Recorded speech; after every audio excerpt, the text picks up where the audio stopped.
Welcome, everybody, back. It's episode 2 of the Sammy Guru podcast. I'm Jeff Springer, and with me is my host, Torrey. Torrey, say hi. Hey, how's it going, everybody? Yeah, last week, our first episode, we had a lot of fun, and we got some feedback from you guys. Seems like a lot of people are really enjoying the podcast, which is great. And we're back for another episode. So just here, kind of get started on the show today. I figured we'd talk a little bit about our week. It was certainly a big week in Samsung, but before we jump right into that, Torrey, I heard you had a big physics test this week. And tell people a little bit about that. Yeah, I did. So I'm taking a physics course. I was taking it through a community college, and just to, like I talked to you guys about on the last episode, I'm a teacher, so I'm looking forward to at some point teaching physics. So I'm just kind of going back and taking some classes to get more versed in that subject area. And so far passed the class pretty well. Got a B, and so I'm happy with that. And guess we'll just go on and take physics too. Yeah. So Torrey is always just like learning new stuff. Ever since I've known him, I mean, that's good because he's also here working with us. He's like teaching high school, doing more education himself, working here at Sammy Guru, doing the podcast. So we appreciate that, of course. Otherwise, I had a pretty busy week, of course, because the Galaxy reserves open for Unpacked this week. So I've been working on that. And of course, we'll get into that. And my wife and I went to Nikki Glazer stand-up comedy show last night here in Phoenix. Pretty hilarious overall. She was talking about how ridiculously hot it was. She was actually joking that she was glad that she could finally do a show here in the last year that Phoenix was inhabitable before people can no longer live here. So she was glad she made it out to Phoenix before she didn't have the opportunity anymore to do so because of that. But it was a really good show. And so I had a pretty good week. Other than that, just been working a ton, getting ready for that. And next week is the 4th of July, of course. Yep. So that'll be a really good time. I'm not really sure yet what we're going to do next week. I don't know, Torrey, are you going to be in town next week for Friday because of 5th? Okay. Then we will still do the podcast. I hadn't actually had a chance to even ask Torrey because we both are busy guys. And so we're just doing that live here. I was like, are we going to move it next week? And so now you guys know there will be a Sammy Guru podcast next week on Friday. Of course, on some holidays, we may have to move the podcast, but next week sounds like we will both be here. So that is very good. Anything else going on, Torrey? Anything else going on in your life? No, just getting ready for the Samsung event, Unpack event. That's right. Oh, and there was another question. I know Q&A is usually at the end, but some people ask this question. People are always interested, I guess, whenever you do anything online. People kind of already know from me. They always want to know about your personal life. So someone was asking me, is Torrey, in fact, married? Is Torrey single? I saw this question. I don't remember what it was, Twitter or Instagram. So you can go ahead and tell them, Torrey. Are you in fact married? Do you have a girlfriend? I am not married, but I do have a girlfriend. There you go. Ladies, Torrey is in fact taken. I know it's a very sad situation. As you guys all know, I am married with 2 kids, so I have absolutely no social life, but Torrey still has somewhat of a social life. Yeah. I was actually telling Torrey before we started the recording that I had to plan going to the Nikki Glazer show with my wife 6 weeks in advance. Because when you have a toddler and a newborn, a 3-month-old baby, you really got to give people a chance to think about whether or not they want to babysit. Like it's a life-altering decision. Like, should I do it? That's a lot of time. I've got to be responsible for these small children.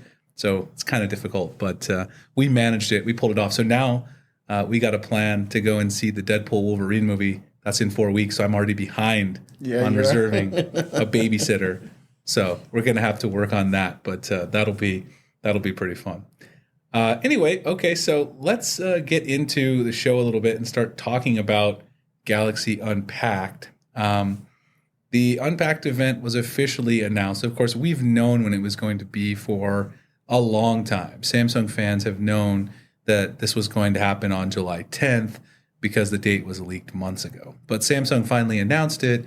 They put up their typical reserve page where you can go and put in your name, your email, and you can basically get a $50 bonus pre-order credit if you do that. When you go into pre-order, they'll give you $50 extra. So if you guys want to do that, of course, I'll have our link in the show notes. If you want to support the podcast and just go and reserve your phone through our link, that's great. Torrey did it because, as we were talking about before the show, I'm going to go ahead and get Torrey the Watch 7 Ultra, which we talked about last week. He's going to do a hardware review. Maybe I'll have him not only talk about it on the podcast, but write up his very first ever written review on the website. He's never done a written review of anything tech related that I know of anyway. So that'll be his first one of those. And I'm curious, Torrey, we're going to talk a little bit about all the different devices, but do you know which color of the watch you're planning to get? There's going to be a black/gray. There's like an olive green, and then I believe there's like a silver one. Ooh, my favorite color is green, but I may just have to go with that black and gray. I mean, it's just very solid choice. Match all the outfits. Yeah, I think black and gray is probably the one that I'll go with. It looks the best. They also have an orange band that makes it look very much like an Apple Watch, like we talked about last week. Man. It's actually a comparison in images later when we talk about the Watch 7 Ultra a little bit more. We'll talk a little bit about this because I have it on the schedule to talk about some of the individual devices. The reservations are open. The timing for the event is very unfortunate for me because it's 9 a.m. Eastern Standard Time because the event is in Paris. So this is going to be at I don't even know what time that is in Paris, probably 6 p.m. or something like that in the evening in Paris. And so, of course, Samsung caters it so that the East Coast can still wake up at a decent time to watch it and pre-order their devices. But that's 6 a.m. in the morning in Arizona. So that means I've got to be up at 4 a.m. in the morning because I have to prepare all the newsletter stuff that we send out, all of that various stuff that goes out for the mystery box links so that you guys can order your devices. And the links we send out, the early links for people to get pre-orders in. So I'm going to be up super early, probably be in the office at 4 in the morning. Not really looking forward to that. But the event itself has a lot of interesting stuff. So I figured we'd talk about that a little bit. The first thing is the trade-in values, because some people were asking me a little bit about the trade-in values. And so I thought I would talk a little bit about that. The Galaxy Z Fold 6. So if we actually go into the page, let me open it really quickly, and we'll take a look at this particular page, the reserve page. It says reserve $58 instant Samsung credit and save up to $1,500 when you pre-order a new Galaxy device, plus enter into a sweepstakes for a chance to win $5,000 Samsung credit. So this is the reserve page.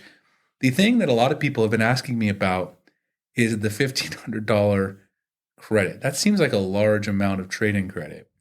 And so I want to tell you guys, Samsung usually is not very honest about the maximum savings amount on the reserve page. So just keep this in mind. When you do pre-order the device, you're probably not going to get $1,500 off. The way they usually calculate that is if you have the very top phone to trade in, so if you have last year's Galaxy Z Fold 5, that's probably going to be worth the most. And if you have additional things to trade in, if you're also trading in a watch and you're also have an education discount or first responder discount, if you have all of that stuff combined, then you could save $1,500. But how many people actually have that much stuff, that they're going to be trading in and then also have an education discount? I mean, I'm one of those people. So that's great for me because I have all the most recent devices. And I also have an education discount because I used to be a math professor and I could still use that.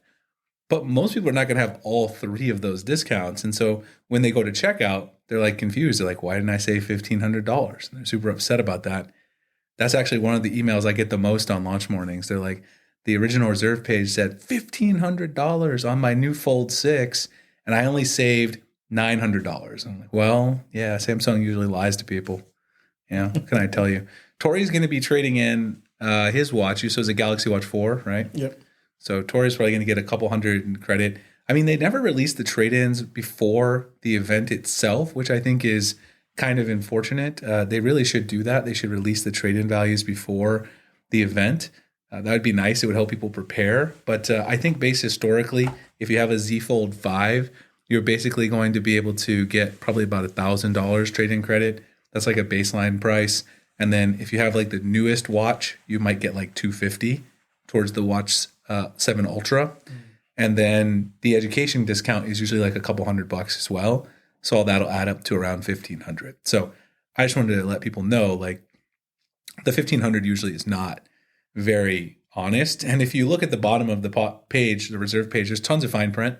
that basically explains everything that I just told you. But I figured I would tell you because no one reads the fine print. You guys probably didn't read any of that. So now you know, and now you know why when you actually do that, that it says that. I'm actually putting together a full launch day playbook in a PDF that I'm going to send out next week in the newsletter that kind of lets people know some of these tips and tricks about launch day. So that way when people are ordering their phones, they don't freak out if something looks weird, because Samsung does do some very strange things when it comes to how they list the discounts and stuff on your final checkout page. So Torrey said he's going to get up early and order the watch. So we'll see how that goes.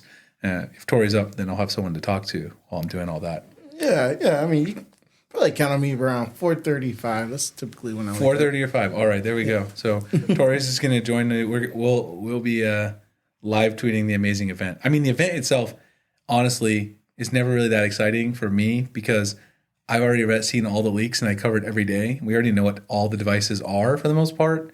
The only thing is sometimes there's a couple surprises and Easter eggs, but it's never it used to be before I started doing this as a job or even, seriously as a hobby 6 or 7 years ago, the events are really exciting. It's like Christmas because I love tech and I would find out, about these new devices. But if you're covering this all the time, you already know it's in all the devices and I talk about it and write about it and make videos about it every day. But let's talk a little bit about the one device that we didn't get a chance to talk about too much last week, or really two of them that we didn't spend too much time. We talked about the Z Fold 6 a lot last week in terms of the build and everything, our thoughts on it. So I just wanted to cover the trade-in values up front about that. But the Galaxy Ring and the Galaxy Buds 3 Pro, we didn't get too much of a chance to touch on these really in depth, particularly the Galaxy Ring, because it's a brand new device. And it's the first time Samsung has put out a ring wearable. Obviously, they've done watches for a really long time, so watches are not new. Everybody knows about watches. But the Galaxy Ring has some redundant functionality with a watch. So I'm curious to get your thoughts, Torrey, on would you wear a watch and a ring? Because some of the features are overlapping. And I'll tell you more about what it does. Torrey probably hasn't. Have you really looked at the ring much? Have you heard much about it yet? But okay. It looks really sleek. Yeah, I'm showing Torrey a picture here. And by the way, I've set a deadline for myself, just so you guys know, of August 1st, whatever the first podcast is in August, for me to set up the video. So we will have video version of the podcast starting in August. I just have to have some time to finish the launch stuff and get out the mystery boxes, and then I'll do it because I know people want video. So I'm showing Torrey a picture of the Galaxy Ring here.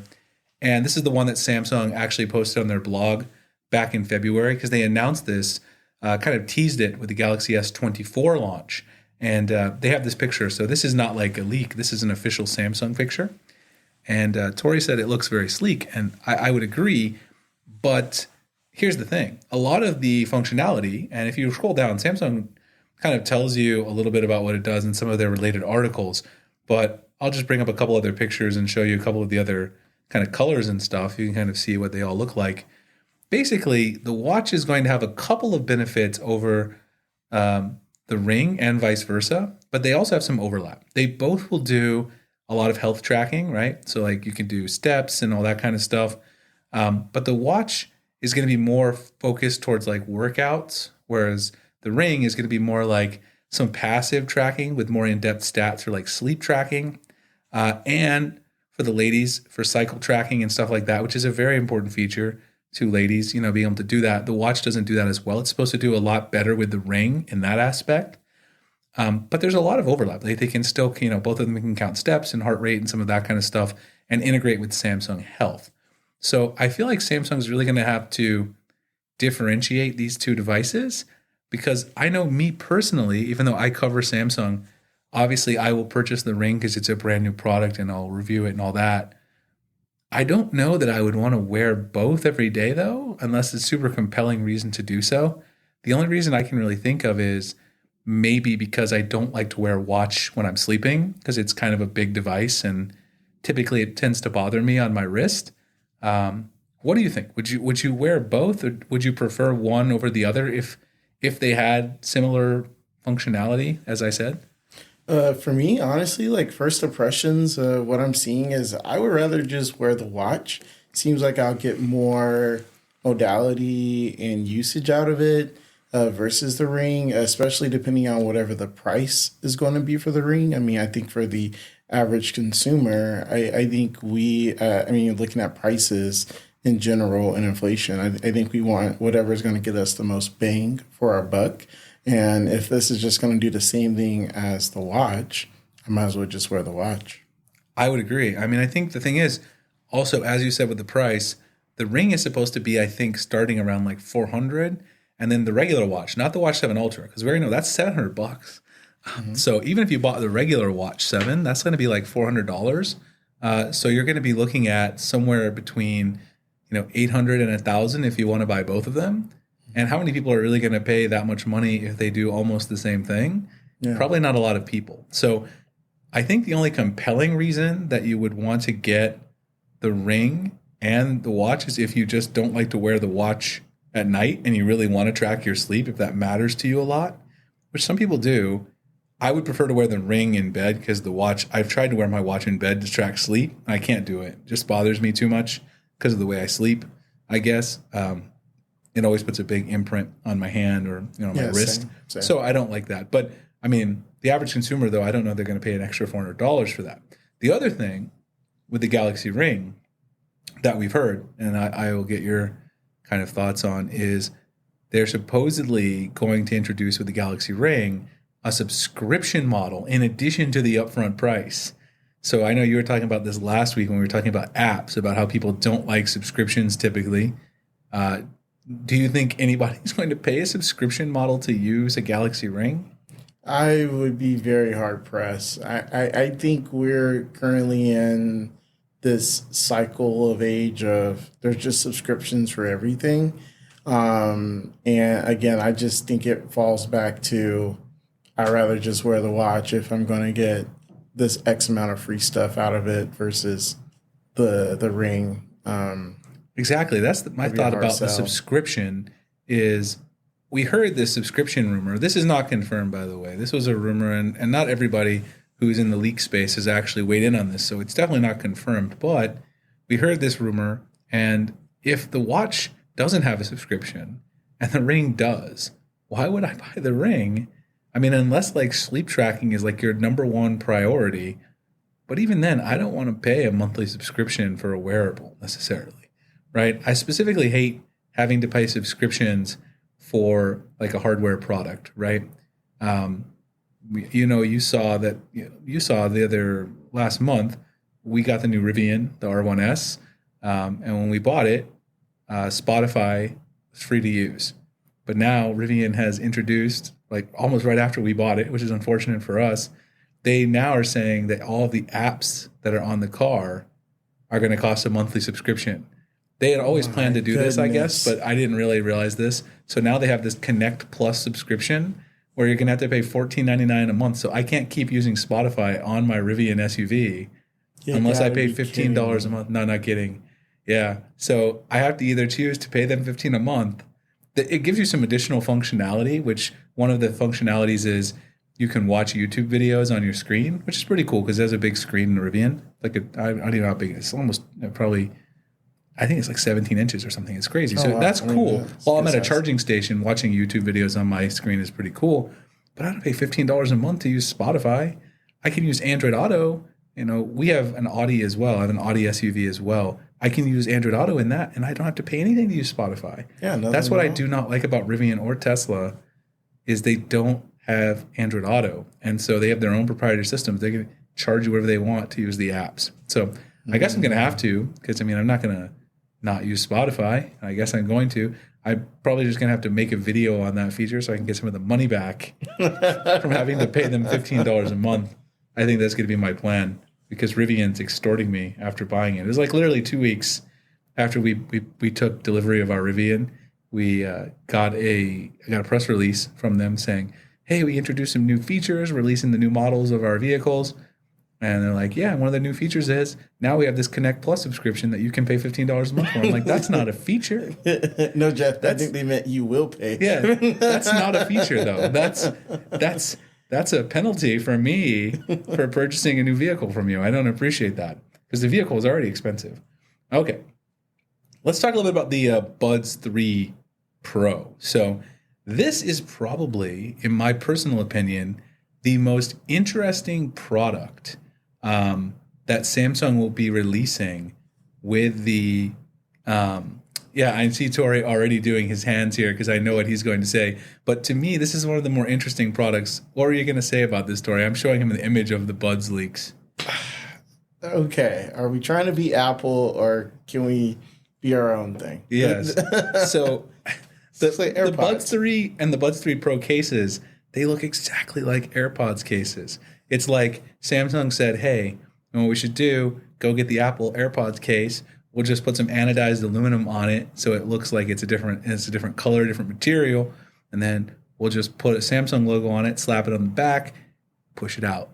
Because they look exactly like that if you just look at them in the case. And guess what? If you look at the actual design of the Buds, there's the actual Buds out of the case. No. They have a stem design with a little thing that has touch controls down the side.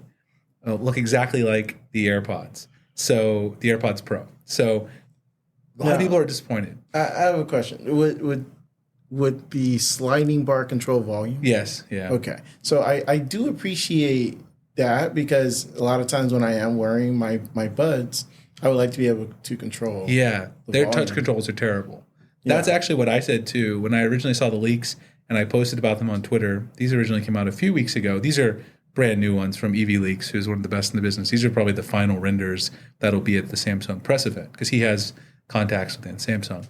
But I supposedly those are going to control volume, which I've always found the Samsung Buds to be terrible for touch controls. Oh, for sure. Because every time you want to control the volume, you skip track. Yeah. Or every time I want to go ahead and adjust my Buds, I pause the track because the touchpad in the Buds is so sensitive that if I try to go ahead and adjust my Bud at all in my ear, like if it's going to fall out while I'm working out or something, instantly going to pause my track. And that just really frustrates me. It's one of the reasons I don't even use my Samsung Buds as my main Buds. I actually use my Sennheiser or Bang & Olufsen ones because I don't like the touch control. So I do like that. But otherwise, it just looks so Apple. The only thing that's new about them, and I wanted to get Torrey's thoughts on this because I know a lot of people are excited about this feature. I do think this looks really cool. I got to go into my bookmarks here on Twitter so I can show him. Are the new Blade Light feature. So this is what they're going to look like. They're going to have LED lights on the Buds. So that's why that little strip is also going to be an LED light strip. So that's going to kind of distinguish it from the AirPods, which of course don't have this. In my opinion, I feel like the design that we currently have of like the previous generation, that was a very like nice, classic, or I don't want to say classic, but it was just a nice, sleek design that really, in my opinion, separated it from like a regular Bud. I think the lights are cool. And I think that I feel like the target audience too is going to be like that, like the 20-year-olds and the 30s. Like that's what I get from this. Yeah, because obviously people in their 40s plus don't care about LED lights in their I mean, when you go to the PTA meeting, no one's like, "Hey, bro, those are some cool LED lights on your headphones." Where'd you get them? They'd be like, "Man, did you get those from the dollar store?" Yeah. People are not going to be impressed if you got some LED lights in your headphones. They're going to think that you got them from like Dollar General or something. Yeah. But maybe Family Dollar. Maybe Family Dollar. Yeah, you got to take it up a notch. I mean, Family Dollar is a classy place.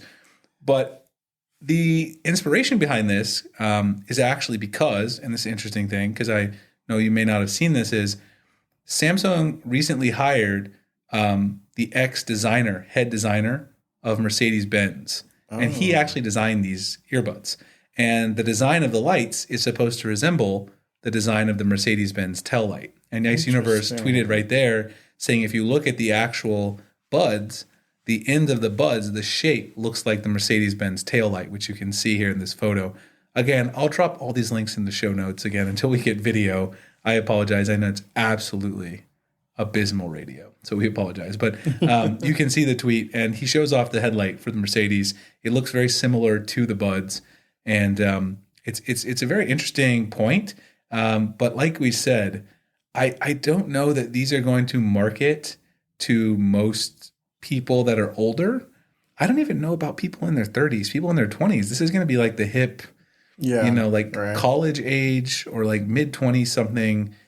And I don't know, like this is not something that I feel like is going to get people to switch to the Galaxy ecosystem over Apple. Because that's Samsung's goal with a lot of this stuff, is to get people to switch from Apple to the Galaxy ecosystem. I know this because they've told me, their PR have told me, like that's one of their main goals. They want to do that. Of course they do. That's like one of their main things with everything, of course. So I don't know. I mean, these buds are interesting. I definitely think that if the audio quality is great, I'll forgive it and I won't really care. Now, I don't know if I'm walking around with like LED lights on my buds all the time. I might not be using that feature too much. I mean, for fun, but I'm not going to be walking around with like neon colored lights. My 4-year-old might like it, so I'll let him play with it for a little bit. It's kind of interesting. Well, I have 3 notes, but one is obviously a lot of my students, they have Apple products. Right. Very few have Samsung. But if they were to wear this, it'd be very hard to hide these under like their hair or something. Right. That's a good point. Actually, I didn't even think about that. The younger crowd might not even like these because if they're trying to cheat on their exam, I was a math teacher too before.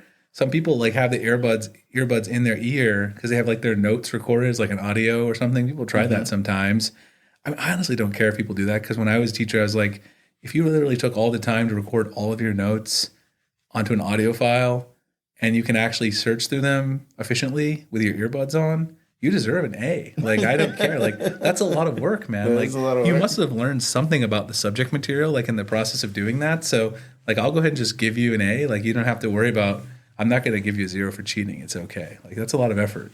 Like, if you just write a few notes down on a piece of paper, like, I'm going to have to rip up your test and give you a 0 for that. But, for sure. Like, if you're going to go through all the work to record an audio track and then figure out how to manipulate your buds to search to the right spot to find the stuff you need for the test, I mean, I'm going to give you some points for that. That's impressive. It's truly impressive.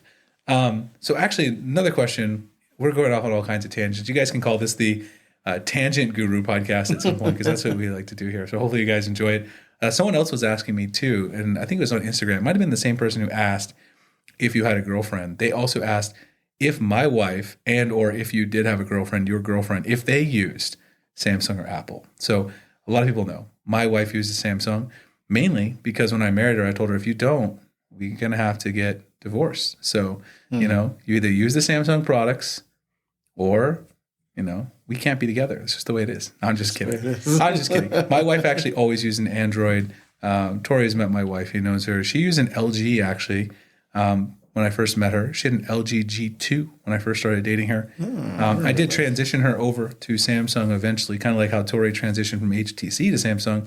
She transitioned from LG to Samsung when they stopped making phones. So she went all the way up to the LG G5 or 6, and then she moved over to Samsung, probably somewhere around the Galaxy S7. What about your girlfriend? I don't actually know. Does she use an iPhone or a Samsung?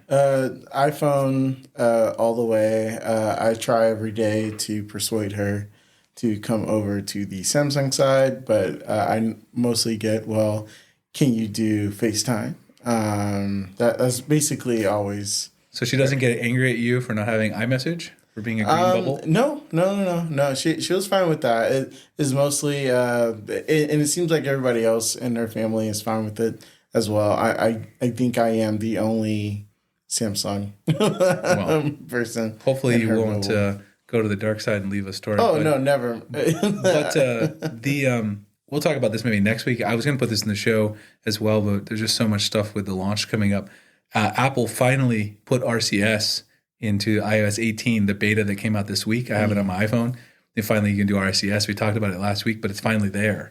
So when it comes out in stable in September, you can finally do all those reactions and stuff with your girlfriend now. It'll be awesome. She'll be like, wow. It's like you don't even have an Android phone anymore. You're just like, you'll be one of the people. You still have a green bubble. Yeah. Because Apple's not going to let you have a blue bubble. No, not at all. You got to pay for that blue bubble. If you want a blue bubble, you better be giving them some money.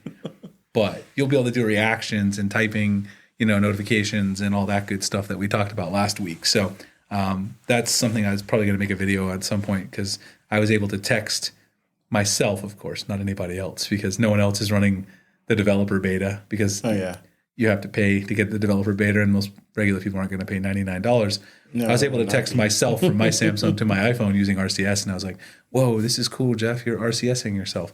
Anyway, enough of that tangent. So that's most of the stuff with the launch coming up that we've kind of covered everything now. Last week we talked about the Fold and the Flip. We talked about the Ring and the Buds and the watch. I'm kind of most interested in the watch and the Buds 3 Pro. Also excited for the Fold 6, even though minimal changes. They leaked some of the new colors. There's a navy blue one that looks kind of hot, spicy. I like it. Last year, there was a light blue Fold 6. I wasn't a huge fan of the light blue. That's the one I got. But the darker navy blue is kind of my jam. I'm actually wearing navy blue today. My car is a dark blue color, so I'm a big fan of dark blue. So that's kind of fun. But we'll have reviews of everything. Me and Torrey will kind of divide them up. He's definitely going to do a watch review. Mm-hmm. I'll do a ring review, and we'll figure it out. It's going to be a good time once the devices come out. We do have one other leak that came out. We're just going to briefly talk about this for like 2 minutes because it's super boring, but someone had asked about it a little bit. The Tab S10 Ultra has leaked for the first time. It's not coming at July 10th launch event. This one's probably going to arrive at the January Unpacked event. So when we see the Galaxy S25, you could expect to see the Tab S10 Ultra, which is great. But it looks exactly the same as the Tab S9 Ultra. I have a Tab S9 Ultra over there here inside of the Sammy Guru office. And I pulled it out and I looked at this render and I looked at it and I was like, I already have a Tab S10 Ultra. It looks exactly the same. All they're going to do is put the new processor in it. It doesn't look like there's any changes or anything like that. The problem, though, for the Samsung tablets has never really been the hardware. It's always been really good hardware. But they have a hard time competing with the iPad because Android's not really made for tablets. And Samsung's done, you can do some multitasking, which is great. But the software, like the apps don't adapt to the tablet screen. So like most apps are just like stretched versions of the phone app, which doesn't look good. It looks blurry. It doesn't look optimized. And also, I feel like the Tab S10 Ultra and the S9 Ultra, because I have it, are just too big. Have you ever used a Samsung tablet at all, Torrey? No, I have not. Do you use a tablet at all? Do you use an iPad? No. I mean, I mostly just use like I just think of my Surface Pro as kind of like a tablet. Oh yeah, if you have a Surface Pro, you don't need a tablet. I think a lot of people are not really in the tablet ecosystem. I mean, since I review tech, obviously I use mine, but I don't say I get a lot of use out of it. If I wasn't reviewing tech, I probably wouldn't have one because I just use it when I sit on the couch at night, like I'm reading news and stuff like that. I'm not using it like all the time, that's for sure. I'm only using it like very, very occasionally when I'm like reading stuff and things like that. That's pretty much it. But the S10 Ultra also is massively huge, just like the S9 Ultra. So I have an iPad as well, and I also have a smaller Samsung tablet. The reason I don't use the Tab S9 Ultra for anything other than watching media is because it's massive. It's 14.6 inches. So like you can't hold, like you're not going to hold that to read or do anything like on the couch because it's really quite large and heavy. Now, of course, for watching videos, like watching Netflix and stuff like that, it's great. Like if I have it on my desktop as like a second screen, and I've used it that way. Actually, when I was teaching at the university, when I was over at GCU, I had it on the side of my desk so I could watch YouTube videos while I was working on other stuff. But now here in the Sammy Guru offices, I got 2 monitors, so I don't really necessarily need it anymore because I could watch YouTube videos on one of my monitors, do YouTube video research while I'm doing other stuff for the website. So I don't know. I mean, I like the Tab S10 Ultra. I'm sure I'll get one to review it when it comes out with the S25, but it looks not that interesting so far. It looks exactly the same as the S9 Ultra. I figured we'd talk about it for a minute so that people would know that we're paying attention because someone had asked a little bit about that. Let's transition a little bit into some software stuff. We talked last week about Ice Universe, our buddy, the Samsung leaking genius over there, and he talked about the new feature that's going to be arriving with One UI 6.1.1. That's going to be a lot of S Pen integration with AI. And so he's came back this week with another tweet, 2 tweets actually. One of them saying that the most interesting and fascinating AI function will appear on the One UI 6.1.1 device. Believe me, you will be addicted. And then he tweeted out another photo of a robot that said S Pen plus imagination equals possibilities or something like that. I'll have to scroll back up to see exactly what he said. He said imagination plus S Pen equals everything. And so trying to guess kind of what this could be, he already talked about the graffiti and the portrait mode painting, which we talked about last week. I don't think this is that, though. I think this is something different or additional. So I was postulating in a video I made this week that this could be a feature where you kind of draw something and it generates it for you. So instead of like speaking or typing it, you'd be able to draw what you want the AI to generate. What do you think? What do you think this picture could be? Is that something you would use, or do you have any other ideas what he could be talking about? No, I think you're kind of on it. I'm thinking that there's some AI integration where you like draw it and it kind of like comes up with it, for you. Because I'm seeing this trend of AI, advertisement kind of coming from Samsung. So I'm assuming the majority of these software features that are probably going to be rolling out is probably going to include some type of AI functionality. Yeah, I think probably we're going to see AI going to be the big function that's promoted at this event. It's kind of for every company. Microsoft had their big PC event. It was all about AI. Samsung's event in January with the S24 Ultra, that was all about AI. Every event now is kind of all about AI. I think this is a feature I could see myself using for doing creative, like images and stuff for social media. I mean, as anything that I tend to do with AI, I don't just take the output and then post it. I usually take the output and then edit it myself. Because, I'm not afraid to mention this. We use ChatGPT and AI a lot for when we write outlines for the articles on the website. But I don't just have ChatGPT write an article for me. Like if it's a news post, I might have it outline some of the facts, and then I'll go back and edit it to add some of my own opinions and ideas and use it kind of as an outline, right, for what the section should be. ChatGPT is really good at that. But, I mean, there's a lot of people who are just taking the output of AI, not just for writing, but also for, like, art, and they're just putting it online and calling it their own and trying to monetize it. I'm not a big fan of that because I think it takes the creativity out of not only written work, but also drawing, music, etc. People are using it to kind of create these various things. And I'm not a huge fan about that. There was actually, I saw a story on, I think it was The Daily Show last night I was watching, that some of the record labels are suing an AI music company that you can tell it like what kind of song you want and it makes a song. And the record labels were saying that a lot of them sounded like pre-existing songs. Of course they do, because they're trained on past data. And so because the AI companies wanted to try to get out of it, they said, oh, no, these are all original songs that our AI creates. And so one of the record labels asked them to create a song from British-sounding rock band from the 60s, and it basically created a Beatles song, an exact Beatles song, with almost none of the words changed.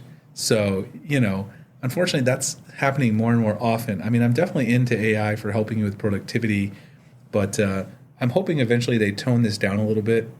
I mean, there's a lot of trends, right, that have happened in tech where it's really popular for a while, and then it kind of gets toned down a little bit. Like, if you remember, like, virtual reality was a really big trend for a long time. It was. Like, really pushed really hard.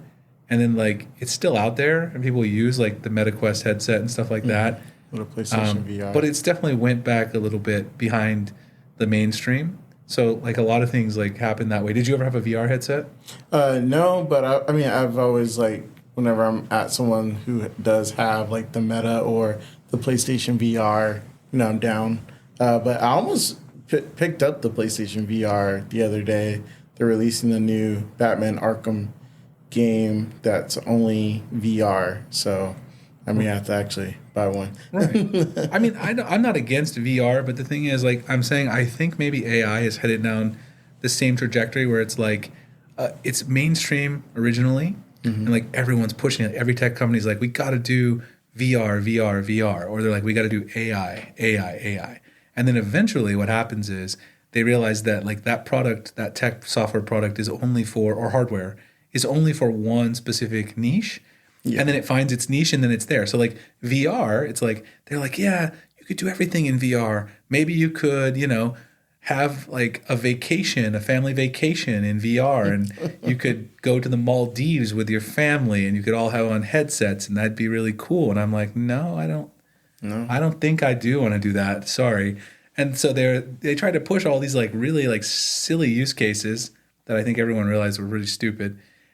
And then eventually they realized, hey, VR is for gaming. Yeah. Why don't we just sell it to gamers? And then we'll just do that. We could still make a ton of money. Yes. We just don't have to sell it to everyone. And so for AI, I think eventually it's going to be like, well, we should try to sell it to the general public first and see if they'll all buy it. And then eventually when they're like, well, most people aren't using these features, they'll find like a niche where businesses want to use it for productivity. Like ChatGPT, I think will mainly sell to businesses in the long run. And obviously they're going to sell personal subscriptions to students who want to cheat. But I mean, the average person probably doesn't use it as much as they did when it first came out because, it's like usually with ChatGPT, like you have to have a very specific use case in mind for it to be like useful for you as a general consumer. Usually you're going to have a very specific business application. And I think eventually a lot of the paid subscriptions for ChatGPT will be like businesses that pay for them and then they license it to their employees. At least that's what I see for ChatGPT. Obviously, AI has a lot of positive usage. I'm not saying it's going to be as small of a niche as VR, but I think it will find its thing, and then hopefully they'll stop shoving that down our throats quite as much as they do now. That's my opinion anyway. But I'm looking forward to the feature. Always curious to see what Ice Universe says, and he's usually almost always correct with his leaked information. So we can almost guarantee there will be something in there with the S Pen and AI, and we'll see what happens. Before we move on to the next topic, which we're going to talk a little bit about App Lock finally coming to Galaxy smartphones. People are really excited about that. I figured I'd do a quick reminder. If you are going to be buying something from the Unpacked event, we do send out early pre-order links for you guys to get the links before anyone else has access to them on launch day. Samsung's website always crashes, which means if you don't get in there in time, you may not get your preferred color, storage configuration. Sometimes things can sell it all together, like new products like the Galaxy Ring. Samsung might have a small yield of those, so they might sell out, even though, like we talked about earlier, maybe not everyone's going to buy one, but they also have a small yield. So we send out the links. You can get those, and then you can go ahead and get through very quickly with no issues. If you're on the West Coast, it's at 6 a.m., so I'm sorry about that. But I will be up early to bring you the links. I apologize that you need to wake up early if you want to get your preferred color, but I can't do anything about that. Samsung is the one who brought that on all of us, not just you, but me as well, because I have to be up too. And then if you do order through our links, not only do you get access to the links early to get your order in, we also have a mystery box. You get free case cleaning kit. This time the cleaning kit's been upgraded. I just purchased these, and they're going to be 20-in-1 cleaning kits. So you're going to get microfiber cloth, all these little brushes and things to clean the crevices in your phone, these little plugs to put inside your charging port so you can keep the dust out of your charging port, and little the stickers you can put over your speaker too to keep dust out of those. And that kind of makes it so you don't get any issues with your charging port, your speakers, etc. Some tools to clean around your camera rings, etc. In addition to all the other cool goodies that we usually put in the mystery box. And we will have a mystery box kind of unveiling, so to speak. Sometime, probably maybe in next week's podcast, I'm going to put together like a sample mystery box.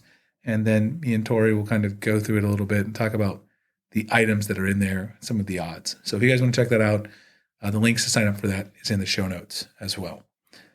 Transitioning, let's talk a little bit about App Lock. So App Lock does not really exist on Galaxy smartphones in the form that most people want it. By App Lock, I mean the ability to lock one specific app and only that app on your device before you hand it over to someone else, right? Because you might not want them to get into your gallery. Maybe you got sensitive photos. Maybe you don't want to get into your Instagram. Maybe you're following a lot of people that you don't want them to know about on Instagram. No one does that, of course, but maybe you're following some, people that are just personal accounts for you to follow. Maybe they're for your business. You don't want anyone to know your trade secrets, right? Could be that. You never know. So if you do want to do that, then you would like to be able to lock it, and then you have to put in your PIN, password, your biometrics, your fingerprint, whatever, to get in. And that doesn't really exist. Right now, there's two options on Galaxy smartphones. I'm wondering if you ever use either one of them. There's Secure Folder, which lets you basically put a separate copy of the app in a secure folder.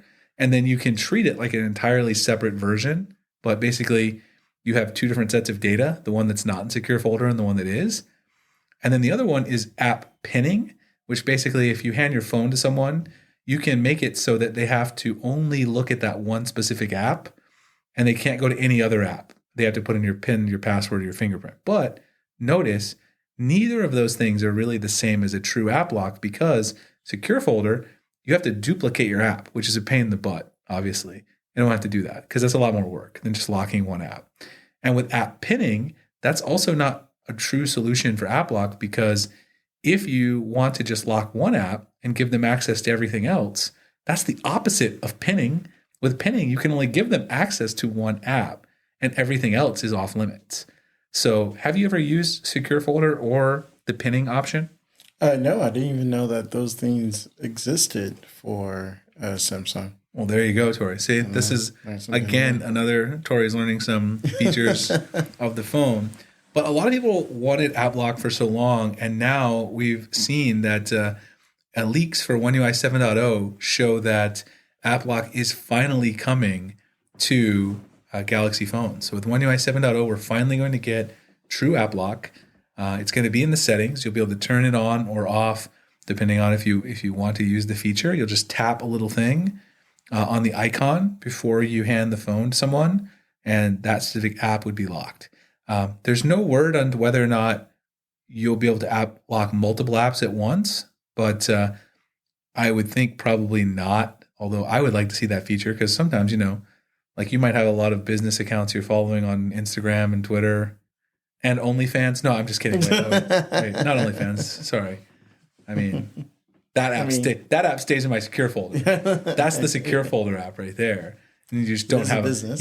That's a business account. You keep that in the secure folder though, right? You don't have an extra copy. You don't want the regular copy of that. You don't want anyone to know that one exists at all.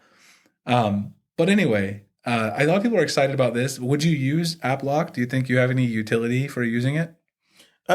Yeah, especially like, sometimes like I leave my phone on my desk and then like students will always like come by and be like, oh, hey, like they want to mess with my phone or something. So it's just kind of nice to like, keep some stuff locked in. Yeah, I think so. I mean, I think unfortunately a lot of people's purpose of using this, it seems like they're like, well, I don't want my significant other going through my phone. Like, I don't care about that. Yeah, I'm not worried about me either. Like my wife already knows what's going on with me all the time. So it's like, I don't need to lock down my Instagram or my Twitter or anything like that. Probably, any of the ladies that I'm already following on Instagram, my wife already knows about them. So, I don't have to worry about that.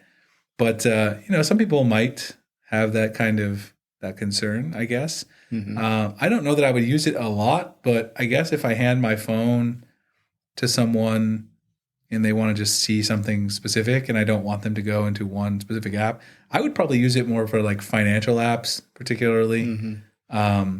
Like if I was looking at some stuff for my business and I didn't want people like going and prying through my financial information, because sometimes I have a lot of stuff open for the channel, like YouTube Studio even. Like whenever I hand people my phone who know what I do, not that I do it a lot, sometimes they want to go in and see like, oh, how much money does he make on his YouTube channel? That's a question people want to know all the time. Like, how much money do you make? So if they open my YouTube Studio app, they can just go in there and find out. I don't really necessarily want people looking through that. I mean, not that it's a huge deal, but like I'd be more inclined to protect that. Just, I don't want people asking me for a loan, man. So like, hey, Jeff, can I hold $100? I'm like, no, man. No. He's like, well, I saw your YouTube AdSense, I can hold $100. You could let me hold $100. Like, no, that wasn't my AdSense. I was signed into someone else's account. It's not mine. I promise. So, but anyway, I mean, that's pretty cool. I think a lot of people are excited about this feature. This might be one of the most anticipated features in a while to come to Samsung. It's a very simple feature. I have no idea why they didn't bring it before because it's not like it's hard to implement. But this is another instance where, just like we said earlier, with the watch and the buds, they look like Apple stuff. Apple put this feature in iOS 18 just last month. And guess what? Now Samsung's going to put it in One UI 7.0. It's like Apple does it and then Samsung does it.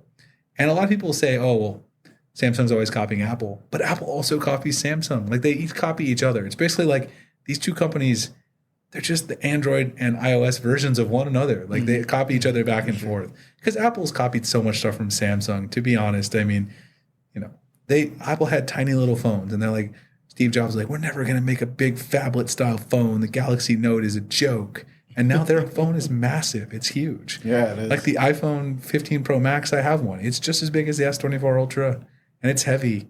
It's not like it's easy to fit in your pocket. So they stole a lot of stuff. Like they see what works. One of the companies sees that this is working, and they're like, oh, let me just borrow that. Whoop, take that and put that over here. Slap a Samsung logo on it, and then Apple's like, oh, you guys got that big phone? You're selling a bunch of those. Let me just take that over here. Put some Apple logo on it. Maybe put some aluminum edges on the side, sell it for twice the price. Everybody will be buying it. They'll be like, hey, give me you guys my card. I'll buy it. I don't even know how much it is. Why not? Just pre-order it, send it to me, Apple. Let's go. Anyway, that's what's coming up with One UI 7.0. Speaking of which, Samsung officially announced this week the Samsung Developer Conference is going to be taking place October 3rd, 2024.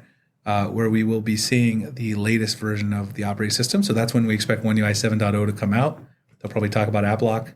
They'll be like, wow, this is a really new feature. We totally didn't steal this from iOS 18. Yeah. You guys have never seen this before. It's not like any other manufacturers have app lock.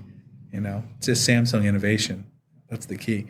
But anyway, this is when we expect to see One UI 7.0. They always announce and go over all the official features. This probably means that the official version will be out sometime in like mid-October. So we know the beta is probably delayed now till August. It's probably going to about 2.5 months of beta testing, and then we will see the official version.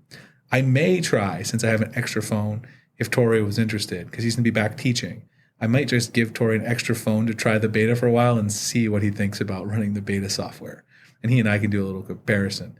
I won't make him put it on his main phone because that's a disaster. But I have extra Galaxy phones around the office, and I can't even use all of them. So maybe we'll put the beta on 2 phones, and Torrey can kind of go through and test that. Another thing that I'm kind of hoping to do as we get closer to the developer conferences, I want to have a few Samsung and Android developers come on the show and talk a little bit about the technical side. We'll have some guests.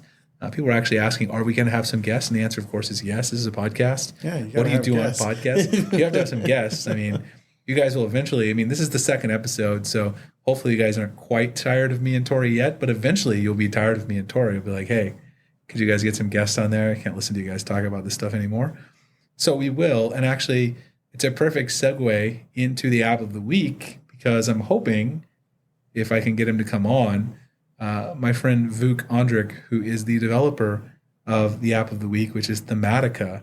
He is a wallpaper developer and icon pack developer for Android. And a really interesting story, which I was telling Torrey right before we started the show, is about 6 weeks ago, Vuk had about 10,000 followers on Twitter. I have about 21,000. So I was like, Vuk, come on, man. You got to step your game up. Like, I'm super popular. I'm twice as popular as you.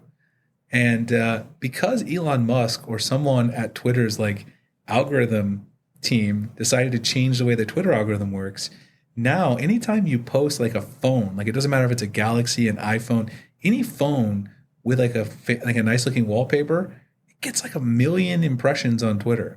And so Vuk was kind of the first person to like get the benefits of this, because he always posts his wallpapers. And now every time he posts a new one of his wallpapers, it gets like hundreds of thousands or 1 million views. So he went from 10,000 followers to like 500,000 in 6 weeks, which I'm really happy for him, my friend, because he's very, very good artist developer for these various apps for customization. I've been working with him for a long time. So I'm really happy to see that. But it's just very interesting to me, like, why? Who decided that that was like the thing that we should have in the algorithm? I mean, I guess it's better than some of the other stuff that Twitter pushes on their algorithm. Like, Elon Musk has basically officially introduced like the ability to post explicit, sexually explicit images now on Twitter. So like, I'd rather have wallpapers in my feed than that, because Twitter's not when I go there. I don't go to that particular website for that. Not that I go to any other websites for that either, but I don't go to Twitter for sexually explicit images. I'd rather have wallpapers in my feed. But I don't know who decided like that was the thing that they should push. But it's great for Vuk. And if you guys do get on the Mystery Box program, we also include codes for his apps, because he gives me like 300 codes, every launch, and I randomly insert them in the mystery box so you can get free apps. So let's talk a little bit about Thematica. I know, Torrey, you wrote a quick little review because I had you install it. Yeah. And I'll talk a bit about what I like about it too. But go ahead and do that. For Thematica, what does it do? Well, you can personalize your lock and home screen background to fit your daily mood. You have categories, new in-depth effects, editor's choice, dual feature portraits and colors. The application is smooth and seamless. Just select the one you like and apply. It only takes a few seconds. Once you select one, you can apply it to your lock screen, your home, or there's even an option to apply both at the same time. And when I did it, it was literally just already there. There are some wallpapers that you do need to sign in for your Google account because they require coins, and you can purchase some coins, but they are some pretty cool wallpapers for the paid ones. And you can search by category, such as fashion, comic, waves, and textures, just to name a few. But he really has thought of it all, and those are all really, really nice wallpapers. Yeah, so I know Torrey really liked this particular app. I also really love this app. He had another really popular wallpaper app, which he still owns as well, which is 1-4-Wall. And Thematica is actually still in beta. So you have to be a beta tester basically if you want to download Thematica. But it's really, really cool because he lets you basically customize everything with the wallpaper. Like you said, you can change the look and feel. Like if you see a wallpaper that you like and it's black wallpaper, you don't necessarily have to stick with that wallpaper. You can make it blue. You can change the colors, just like in 1-4-Wall. You can change pretty much any of those features that you want with it. And that's the nice thing is that these different effects that you can apply to them, those will be coming in the later versions of the application, I believe, because 1-4-Wall has the ability to change all the colors. Thematica, I don't know that it has all those features yet, but I imagine he'll probably introduce them eventually. And his UI is just really so smooth and nice and it fits kind of the design language of Android. And I think it's a really smooth running app. And he also has a lot of choices for different styles. No matter what kind of wallpaper you like, if you like, dark wallpapers for dark mode, AMOLED, if you got a particular icon pack, you want to match, the color, he's got them sorted by different colors and stuff like that. So you can find the color that you're looking for to match your icons, your themes and things like that. And overall, I just love his apps. He also has a ton of icon packs. People sometimes ask about the widget that I have on my home screen in my videos, which I'm showing Torrey right now, the one that has the date and the time on it. Oh, yeah, that's also cool. Created by Vuk as well. He has widget packs as well. And so all of his stuff kind of goes together. I mean, I've got a wallpaper, my dark icons, which were made by him. These are the Aries black icons. And this KWGT widget, which is 1-4-KWGT Pro. It's a pack that he made. Maybe one week we'll talk about that KWGT a little bit, and Torrey can give us a little bit of review of that. But I know you really liked this particular app. Like Torrey said, you do need to buy some coins to get some of the wallpapers. Mm-hmm. But if you do participate in the mystery box, you can get some wallpapers, premium wallpapers, and codes to get stuff for free from Vuk if you check out Thematica and you like it. And again, we'll have the link in the show notes. I'd love to hear you guys' feedback. I'll drop the link to 1-4-Wall as well. A lot of you guys who follow me may have tried that one. But Thematica is new, and so I'm curious to hear what you guys think. You can see I've got a bunch of coins up there because Vuk and I are buddies. I basically have unlimited coins, so I can't get anybody that deal. That's a special deal just for me. But I can get people some codes to get some free stuff inside the applications themselves. So this is definitely one that I really love. All of his different suites of customization. Check out all the links below if you guys want to give those a try. Anything else about that, Torrey? No, I mean, it's a good app. I like it. Torrey has a wallpaper now from Thematica on his home screen as well. So we both are supporting Vuk. I told him we were going to talk about it on the podcast. So if he's listening to the podcast, which I think he probably will, we appreciate the great apps that you make. And then before we get into the Q&A, just a 2-second reminder. If you're not subscribed to the newsletter yet, subscribe. We send that every Friday, kind of Friday morning before I record the podcast. It always has some quick news hits of the week. So if you want to brush up on what we're probably going to, add some color commentary to on the podcast, if you just want to get the quick overview of what we're going to be, talking about, what me and Tori will be laughing and joking about in the podcast every week. You can check out the newsletter in the morning and just kind of see what those big quick hit news stories are. And of course, we'll always talk about other stuff on the podcast, but just to get the daily overview and other information you need to know about Samsung. So let's go ahead and get into the Q&A. It's obvious that I learned how to run the format a little better this week because we're not at an hour and 20 minutes. We're at 59 minutes. We're right at an hour. So this week I did a little better, and that's good. So I'm improving with my managerial role of managing this. So we do have quite a few questions this week. The couple of personal questions and a couple of tech questions. The first one is, what other hobbies do we have outside of technology and Samsung? So I'll let Tori go first, and then I'll go second here. Let's see. I mean, is going to the movies a hobby? I go there quite often. I think being a fan of, film is a hobby, yeah. Honestly, outside of that, I still do like a lot of studying of mathematics and reading in my spare time. This is probably one of my favorite things to do on a Saturday or Sunday morning after I make some Nespresso. Are you a coffee guy? I didn't know that. Oh, yeah. Like coffee? Huge coffee guy. What kind of coffee machine do you have? I have an espresso. I have like the Virtuo, and then I have like the miniature one at my classroom. See, I'm learning stuff about Torrey. I didn't know this either. I didn't know Torrey was like a coffee aficionado. Oh, yeah. So you must have really gotten along with Ben, who is our chair at GCU. Did you ever talk to him about coffee? No. Once or twice, I think. But I know he does drink a lot of coffee. Yeah, he likes to like make his own like coffee and grind his own roast his own beans and all that kind of stuff. I remember because I have someone in my family, like an aunt. I was trying to get a Christmas present for him, and I know he roast his own beans, so I bought some to give her. I just thought that was pretty cool. So someone who's really into coffee, people into coffee, they like that kind of stuff. I actually I've got something to show you then later. I saw a link to a new tech startup that has a coffee machine that's got like all these smart capabilities. It's got like all these things built into one machine, like the grinder, all this different stuff, and you can link it to an app that'll like do the individual pieces, that's like on cool. the time schedule you want. I didn't look at the price, so it's probably, I don't want to show it to you. And then it's like, if it's $10,000, I'm sorry, because I know coffee machines can be, anything coffee can get very expensive. You can take it like to any level that you want. You can do that with any hobby, but if we're being fair. But I know coffee can be very expensive. But I'll show you after the podcast. I'll also drop it in the show notes as well if you guys want to check it out.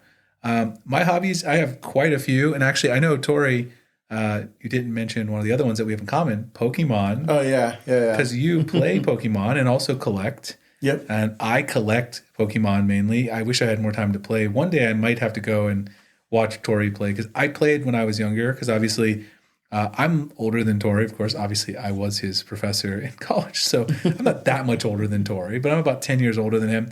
When Pokemon first came out, I was around 11 or 12 in 1998 when it first came to the U.S. And I played a bunch of tournaments, like when I was in middle school and early in high school. Like Toys R Us used to hold tournaments. I used to go there and play. I had a lot of fun playing in the early days of like base set, fossil, jungle, that kind of stuff.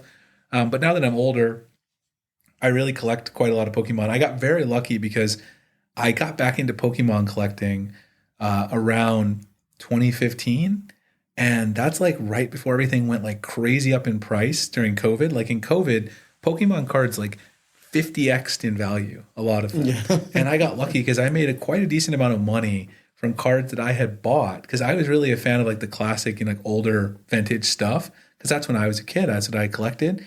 So I was like on eBay in 2015, 2016, 2017, buying like a bunch of vintage stuff. Like mainly I bought a lot of the cards I liked when I was a kid. And because I figured, I thought in my mind, I didn't think anything about like, oh, well, of course, I didn't know there's going to be a global pandemic, right? I have no idea. Like I'm not like a fortune teller or clairvoyant or anything. But I was thinking like, okay, 2023, that's the 25th anniversary of Pokemon or whatever it was. Maybe it's 2022. I was like, that's going to be a really big opportunity for Pokemon to get like some more visibility and the card prices might go up. So I was accumulating like a lot of the popular cards I like when I was a kid. I bought a lot of base set Charizards, for instance, and I started grading them. And so when COVID came around, I had like 20 PSA 9 Charizards and they went from being worth like $200, $300 to being worth like $3,000 to $5,000 a piece. I didn't sell all of them, but I sold about 75% of them. Not at the very top of the market, but I sold them near the top of the market. I still have some PSA 9 base set Charizards, of course. I have like 5 of them, but just for my own collection. But I sold a lot of them. So I got lucky to get back into it at the right time. Yeah. But I also did a lot of stupid things. Like, for instance, because I told you guys, that I made some good money, people are going to be like, well, no one wants to hear about someone else succeeding. No one likes that. I want to hear about this guy's failures. So here is a great story about failures with that same sort of situation. I was also buying other things from like my childhood. I wanted to open some packs. So I bought some vintage booster boxes. And 2015, 2016, and 2017, I bought, for instance, a base set booster box sealed for $550. I bought a Fossil Unlimited booster box sealed for $300. I bought a Jungle booster box sealed for around $400. And the best one of all, I bought, get this, are you ready for it? A first edition Neo Genesis booster box sealed for $1,700. And guess what I did with all those booster boxes? I opened every single pack from them. Yeah. And you know how much all those booster boxes are worth right now? About $75,000. Yeah, like sealed. Lots of money. Yeah. So I just lost $75,000 in future value by opening all those boxes. I did get a couple cards that are worth a decent amount of money. Corey has seen here in the office, I have my first edition Lugia, PSA 9, a graded a 9. It's worth about $3,000. So I pulled that from the Neo Genesis box, but the box itself is worth like $35,000, $40,000 now. So, Neo Genesis and I would say I'd say 3,000, not quite 40,000, but it's better than nothing.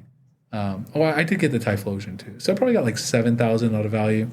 So I only missed out on $33,000 with the value from that box by opening it. What are you gonna do? But it was a lot of fun. But I definitely did some stupid things. Like I kept some cards and graded them, which was great. But I also bought like sealed product and opened it. I should have saved that sealed product. I would have been way ahead. I could have used that money, invested in Sammy Guru. We could have shipped out a lot more cool stuff in the mystery boxes. Right. Anyway, my other big hobby is fountain pens. I collect fountain pens as well. That's the other thing I do. My two hobbies are both very expensive. Pokemon and fountain pens. You can spend any amount of money you want on those things. Can. Fountain pens, they can go up into the tens of thousands of dollars if you want. I don't have a $10,000 pen. The most expensive pen I have, which I still haven't inked because it's just a very expensive pen, and one day I probably will, but I have a Pelican M800, which is a Rodin pen. Rodin is actually a lacquering technique in Japan where they hand lacquer the pen. It's a limited edition one. It's about $2,500. I didn't pay $2,500 for it when it came out. I think I paid $800. But I've never inked that pen because if you ink it, just like if you drive a car off the lot, the value is no longer $2,500. Now it's half of that. So one day I probably will, but that's my other main hobby. Next question we have is, why does Samsung take so long to push out software updates versus Apple with iPhones? Because Apple always pushes the software right away to the iPhone. Like every iPhone gets the software at the same time. You don't have to wait. But when it comes to Samsung, when the new software comes out next month, the One UI 6.1.1, my S24 Ultra and Z Fold 5, they're going to get that update right after the new ones that come out next month. But then the S23 Ultra will take a month later. And then your S22 Ultra will take a month after that. Samsung does it in stages. And so there's a good reason for this. I know it's very frustrating and it's not something I like. I wish it was better. But the fact of the matter is Samsung does not own Android. They lease Android from Google, right? So Apple, they completely own and develop iOS and everything, that all the software on the iPhone in-house. So basically they can push that update to everything the same day. Samsung has to wait for the final code base from the new version of Android to come from Google, or security updates and things. That delays a lot of things. And then they also have to optimize them for all the different processors that are in all their devices. And so you have to think about two things. One, they have to work with Google on a lot of that before they can add customizations that they add to One UI. But they also have so many different phones. I was going to look at the number for the show. I'm being a bad statistician because I was going to try to give a really cool stat. But Apple only has like, they only have a couple models every year. Right? They got like 2 or 3 phone models, like the Pro, the Pro Max, the Plus, and the regular iPhone 15. There's 4 models.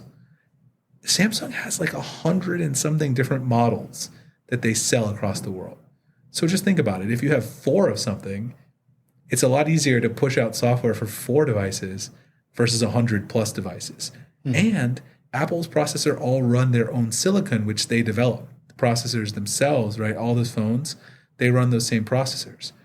But Samsung's, they run a bunch of different processors. Some of them are their own Exynos processors. Some of them are Qualcomm, Snapdragon here in the US for the flagships, various different processors. So that's the reason. But I would say they do a pretty good job. Like these days, we don't have to wait that long. Do you remember, Torrey, how long did it take you to get the One UI 6.0 update? Because that came out in January when the S24 Ultra came out. When did you get it and install it on your S22 Ultra? It's probably around like February or March. It wasn't really that long. Yeah, so I mean, that's a couple months. I don't think that's unacceptable. I mean, just like 5 years ago, Samsung would sometimes take 6 months from the time like a new version would launch to push it out to old devices. And then they would take like 3 to 5 months after the new Android came out to push the new One UI. But that's almost instantaneous now. Like One UI 7.0 is going to launch in October. Google is going to launch Android 15, which is what One UI 7.0 is going to be based on. That's going to come out like in the end of August. So it's only like a month and a half or a month later that they push out One UI. So they're not really as delayed, and Samsung really is catching up. I think you have to give Samsung some credit. I criticize them where they deserve it because they deserve it a lot, like copying the exact watch design, and I think they deserve some criticism for that. But I also think you got to give them credit where they're maintaining 100 plus devices, and they also have to work with Google as a partner because they don't own Android code base. So it's not really the same, right? Not to use the same pun that everyone uses when they talk about Android versus iOS, but it's apples versus oranges. Yeah, really.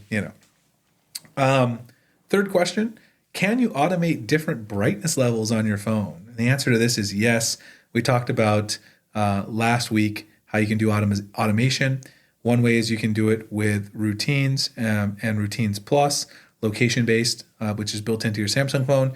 You can choose to turn auto brightness on or off, and also choose to turn different brightness levels for a specific location if you want. You can also do this in MacroDroid, which is the app I talked about last week. So that's kind of a technical one. These last 3 are all kind of technical questions, but that's the answer. The answer is yes. Have you ever, Corey, used a custom font on your Galaxy phone? No, I have not. So someone said how you can get custom fonts on your Galaxy phone. Perhaps someone who's new to my channel, which is great. If you are new to the channel and you asked this question, we appreciate you tuning in and also watching the videos. I made a tutorial on this last year for the S23 Ultra and in January for the S24 Ultra. The fonts, you cannot get them with a stock Samsung settings app. You have to do it with a third-party app. It's called ZFont 3. You can get it on the Play Store. And the process of doing it is not simple. You've got to do a lot of kind of workarounds. Samsung does not make it easy to get custom fonts on your phone. You can get them from the Galaxy store, but you have to pay for them. So people are talking about how can you get them without paying. You can get premium ones from Samsung, but you usually have to pay money for those. They're talking about getting like whatever font you want and not having to pay a ton of money. If you want to do that, ZFont 3 is the way to go. And I have a tutorial video on my YouTube channel, which will be in the show notes. You can go through and do it. But just know, I warned you because it's a little bit of work. I'm not telling you that like this is not a 2-minute process. It's going to take you like 10, 15, 20 minutes to go through and do it. But then you won't have to pay for a bunch of new fonts. I sometimes like to use a new font because it makes things a little more readable. The Samsung font that's stock, though, doesn't bother me. And there are a couple of free options that you can also, Samsung has by default that are not paid. You can change between. Have you even changed your font at all? Nope. From the stock? No. I'm a very vanilla guy. Yeah. That's not a thing that I think most users do. But I mean, people who are really into customization, it's certainly something fun you can do. And then Torrey saw this question on one of my recent videos. I've answered this question a few times in various videos. It's probably why I didn't get to it in this video, because sometimes when people ask me the same question like so many times, it's hard for me to get to every instance of it. And this question comes up a lot, but it's a good one to answer on the podcast.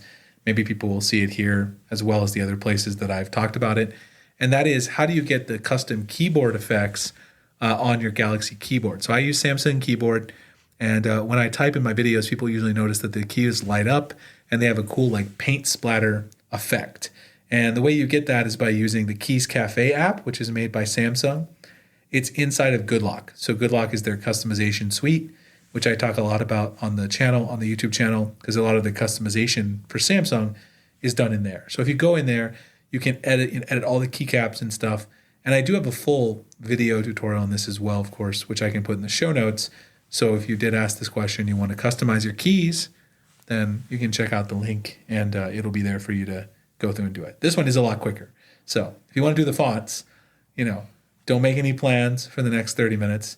But if you want to do keyboard effects, it's like a 2-minute, just install Keys Cafe. There's some pre-made options. There's some really cool ones. You just pick the one you want, hit a button, and then it's there. So you don't have to do anything crazy for that. I think that's pretty much it for the Q&A.